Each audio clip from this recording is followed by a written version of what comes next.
नमस्कार।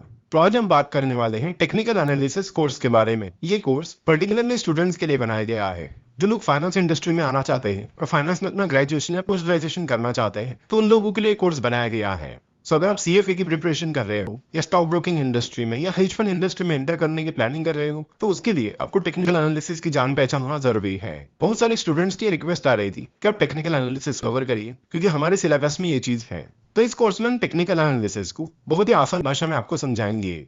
जैसे कि हम बार बार आप सभी को बताते आए हैं कि स्टॉक मार्केट में पैसा कमाने का एक ही तरीका है और वो है इन्वेस्टमेंट, और इसीलिए हमारे चैनल पे हमने जितने भी वीडियोस डाले हैं वो सारे इन्वेस्टमेंट पर ही है। तो यहाँ पर हम टेक्निकल एनालिसिस का कोर्स लॉन्च कर रहे हैं, तो इसका ये मतलब नहीं है कि हम आपको ट्रेडिंग करने के लिए कह रहे हैं। हम आज भी और हमेशा आपको यही कहते रहेंगे कि ट्रेडिंग मत करिए, इन्वेस्टमेंट करिए। To be frank, technical analysis practically work नहीं होता है। तो इस कोर्स में हम आपको टेक्निकल एनालिसिस से रूबरू करवाएंगे।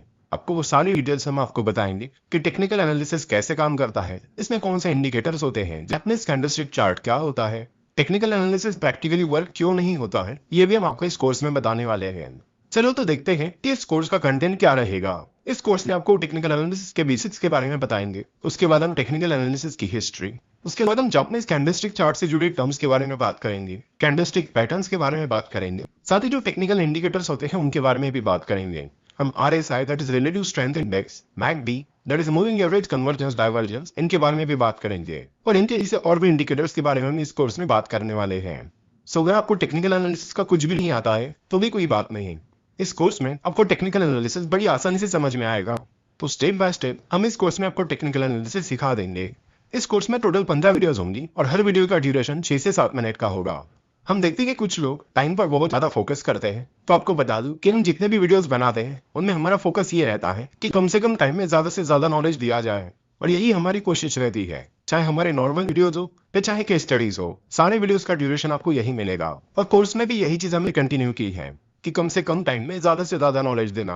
तो टाइम ड्यूरेशन पर फोकस करने की बजाय आप नॉलेज पर फोकस करिए और फिनोवेशन शुरुआत से ही नॉलेज पर फोकस करते आइए।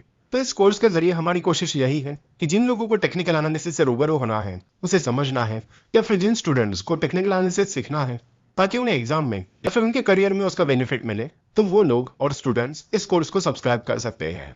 नमस्कार। फ्यूचर एंड ऑप्शंस के बारे में तो हम कई बार सुनते हैं, लेकिन हम डेरिवेटिव मार्केट यानी फ्यूचर एंड ऑप्शन से जुड़ी ज्यादातर चीजों से अनजान होते हैं, और शायद इसीलिए आप में से बहुत सारे लोगों की यही क्वेरी थी कि फ्यूचर एंड ऑप्शन का कोर्स लाएं। इस कोर्स में आपको फ्यूचर एंड ऑप्शन के बारे में बताया जाएगा। इस कोर्स में आपको ये समझाया जाएगा कि डेरिवेटिव मार्केट क्या होता है, फ्यूचर एंड ऑप्शंस क्या होते हैं और वो कैसे काम करते हैं। क्योंकि future and option market cash market यानी नॉर्मल स्टॉक मार्केट से काफी डिफरेंट होता है, तो उसकी टर्मिनोलॉजीज और बाकी चीजें भी अलग होती है, तो उन चीजों को भी इस कोर्स में समझाया जाएगा। इस कोर्स में ये भी बताया जाएगा कि future and option stock exchanges पर कैसे ट्रेड होते हैं और फ्यूचर एंड ऑप्शन का एक्चुअल और प्रैक्टिकल यूज कैसे करना होता है। इसी कोर्स में हम देखेंगे कि हेजिंग क्या होती है और कैसे हम फ्यूचर एंड ऑप्शन की मदद से रिस्क को ट्रांसफर कर सकते हैं। तो रिस्क मैनेजमेंट के बारे में भी इस कोर्स में बताया जाएगा। अगर आपको फाइनेंशियल एनालिस्ट बनना है या फिर फाइनेंशियल मार्केट में करियर करना है, तो डेरिवेटिव्स का नॉलेज होना बहुत जरूरी है। तो उस हिसाब से भी डेरिवेटिव मार्केट से रिलेटेड चीजें आपको इस कोर्स में समझाई जाएगी।